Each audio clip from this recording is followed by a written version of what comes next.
بسم اللہ الرحمن الرحیم۔ السلام علیکم۔ آج کا ہمارا ٹاپک ہے قرآن کو آسانی سے سمجھنے کے بہتر طریقے۔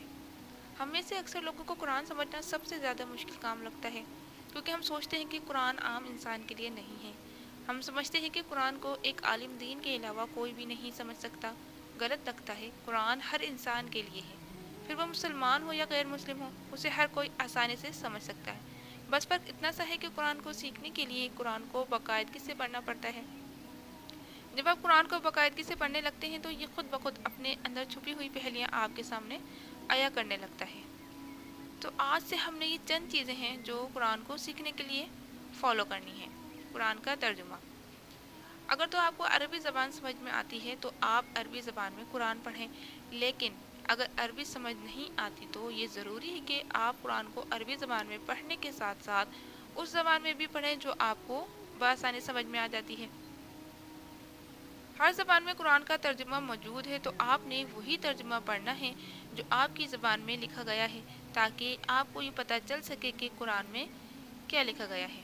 قرآن کو ترجمے کے ساتھ پڑھنے سے آپ کی قرآن میں دلچسپی بھی بڑھے گی اور آپ کو قرآن سیکھنے میں بھی مزہ آئے گا۔ قرآن کا مقصد۔ قرآن کو سمجھنے کے لیے دوسرا سب سے اہم کام قرآن کا مقصد جاننا ہے۔ قرآن کو سمجھنے کے لیے آپ کو سب سے پہلے یہ بات ذہن میں رکھنی ہے کہ اس کا مصنف کون ہے، اور دوسری اہم بات جو آپ کو یاد رکھنی ہے وہ یہ ہے کہ کتاب صرف آپ کے لیے لکھی گئی ہے، آپ کی کہانی ہے، ہم سب کی کہانی ہے۔ قرآن سیکھنے کے لیے ہمیں ان 4 سوالوں کے جوابات آپ کو سیکھنے ہوں گے۔ قرآن کا مصنف کون ہے؟ ہمارا رب۔ قرآن کا موضوع کون ہے؟ انسان یعنی ہم۔ قرآن کا مقصد کیا ہے؟ ہدایت۔ اور قرآن کس کی ہدایت کے لیے؟ جو عقل رکھتے ہیں۔ تو عقل کیا صرف عالم رکھتے ہیں؟ نہیں، ہم سب کے پاس عقل ہے۔ قرآن صرف عالموں کے لیے نہیں ہے، قرآن ہر اس انسان کے لیے ہے جو اسے سیکھنے کی اور سمجھنے کی سمجھ بوجھ رکھتا ہے اور جو اس کے لیے کوشش کرتا ہے۔ تعصب کو مٹا دینا۔ یہ پوائنٹ قرآن کو سمجھنے کے لیے سب سے زیادہ اہم ہے، کیونکہ صرف تعصب کی وجہ سے ہم قرآن کو نہیں سیکھ پاتے۔ تعصب کیا ہے؟ تعصب بدگمانی کو کہتے ہیں، تنگ نظری کو کہتے ہیں۔ القرآن سورہ نمبر 3 العمران آیت نمبر 7۔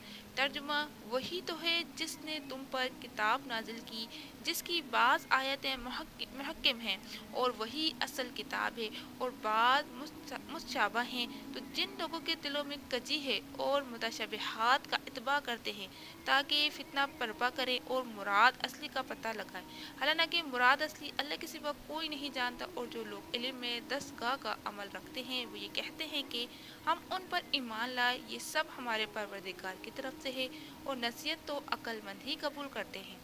اس آیت میں 2 الفاظ قابل غور ہیں، پہلا محکم یعنی واضح اور دوسرا مشابہ یعنی جن کے کئی معنی نکالے جا سکتے ہیں۔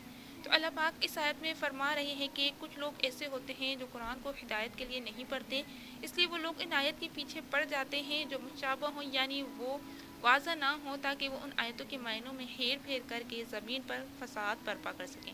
یعنی وہ لوگ جو پہلے سے ہی اپنے گناہوں پر اور بدعتوں پر ڈٹے ہوتے ہیں، وہ رہنمائی حاصل کرنے کے ارادے سے نہیں آئے ہوتے، اس لیے وہ قرآن کی آیتوں کو بھی اپنے حساب سے بدل دیتے ہیں اور پھر اس کے معنی وہی نکالتے ہیں جس سے ان کا نفس مطمئن ہو سکے۔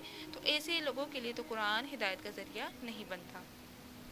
اگر آپ چاہتے ہیں کہ آپ قرآن سے کچھ سیکھیں یا قرآن آپ کو ویسے ہی سمجھ میں آئے جسے اللہ آپ کو سمجھانا چاہتا ہے، تو آپ کو اپنا دل کھولنا اور حقیقت کو تسلیم کرنا پڑے گا۔ آپ قرآن کو یک طرفہ طریقے سے نہیں سمجھ سکتے کہ آپ نے جو چاہا قرآن کا وہی مطلب نکال لیا۔ جب قرآن پڑھیں گے تو پھر قرآن کی ہی سننی ہوگی، اپنی ساری باتیں چھوڑ کر قرآن کی بات کو تھامنا پڑے گا۔ نفس کیا کہتا ہے پھر یہ نہیں چلتا، اللہ کیا کہتا ہے پھر صرف اس کی فکر ہونی چاہیے۔ تو ہدایت کے لیے قرآن کو ویسے ہی پڑھنا ہے جیسے قرآن ہے، پھر یہ نہیں کہنا کہ فلاں آیت تو پردے کے حق میں ہے یا نہیں، فلاں حدیث میں تو گانے سننے سے منع کیا گیا۔ ہمارے دین میں 50-50 نہیں ہوتا، یا تو ہاں ہوتی ہے اور یا پھر نہ۔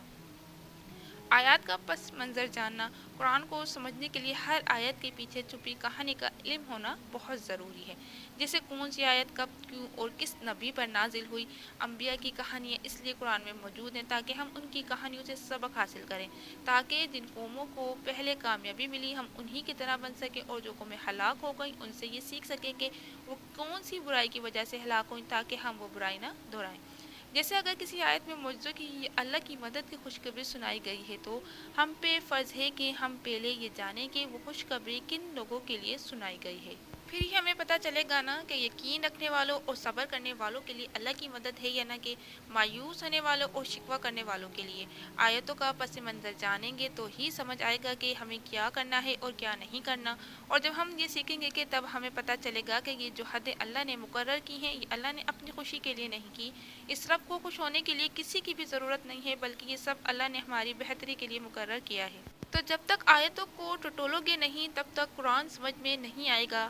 سیاق و سباق تلاش کریں۔ قرآن کو سمجھنے کے لیے آیتوں کے سیاق و سباق کو جاننا بہت ضروری ہے۔ سیاق و سباق کا مطلب ہوتا ہے حالات کو جاننا، یعنی کون سی آیات کس حالت میں نازل کی گئی۔ اگر آپ سیاق و سباق جانے بنا ہی قرآن پڑھنے لگیں گے تو آپ کا دماغ منفی خیالات پیدا کرنے لگے گا، کیونکہ قرآن میں بہت سی آیات ایسی ہیں جن کا سیاق و سباق جانے بغیر اگر انہیں پڑھا جائے تو وہ انسانوں کو شک میں ڈال دیتی ہیں کہ ہمارا دین ایسا کیسے کہہ سکتا ہے۔ اب جیسے ایک آیت ایسی ہے جسے غیر مسلم ہمیشہ سنا کر اسلام کے لیے لوگوں کے دلوں میں نفرت پیدا کرتے ہیں، اور وہ آیت کون سی ہے؟ انہیں مارو جہاں بھی انہیں پاؤ، سورہ البقرہ آیت نمبر 191۔ کافر اور مشرکین اس آیت کا سیاق و سباق جانے بنا ہی یہ آیت ہمیشہ مسلمانوں کے سامنے کھول کر رکھ دیتے ہیں، اور پھر پوچھتے ہیں کہ تمہارا مذہب تو معصوموں کو قتل کرنے کا حکم دیتا ہے، یہ آیت جو وہ سناتے ہیں یہ آیت پوری نہیں ہے۔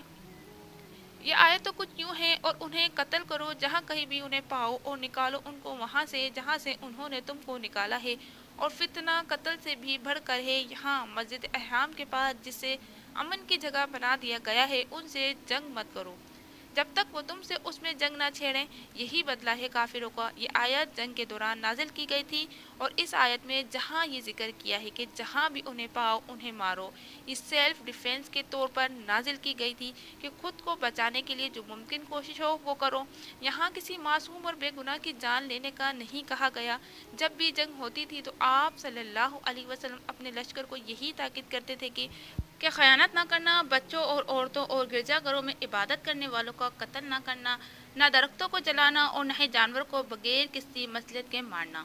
یہ آیت فتنہ پیدا کرنے والوں کے لیے اتاری گئی تھی، وہ کفار اور مشرکین جو زبردستی لوگوں کو اپنا مذہب قبول کرواتے تھے۔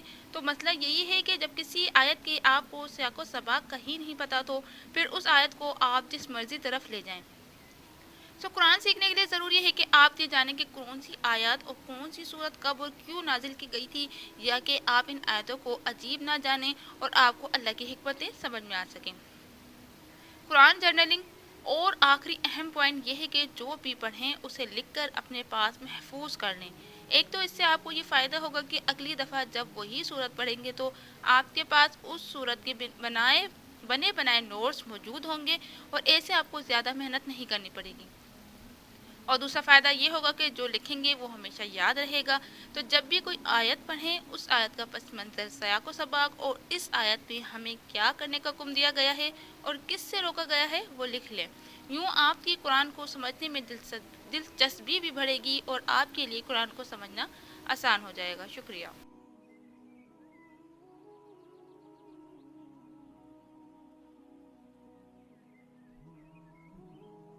امید کرتی ہوں آپ کو ہماری آج کی ویڈیو پسند آئی ہوگی۔ اسے لائک کیجیے، کامنٹ وغیرہ لازمی دیجیے، چینل پہ نئے ہیں تو اس کو سبسکرائب کر کے بیل نوٹیفیکیشن کو آن کر لیجیے۔ شکریہ۔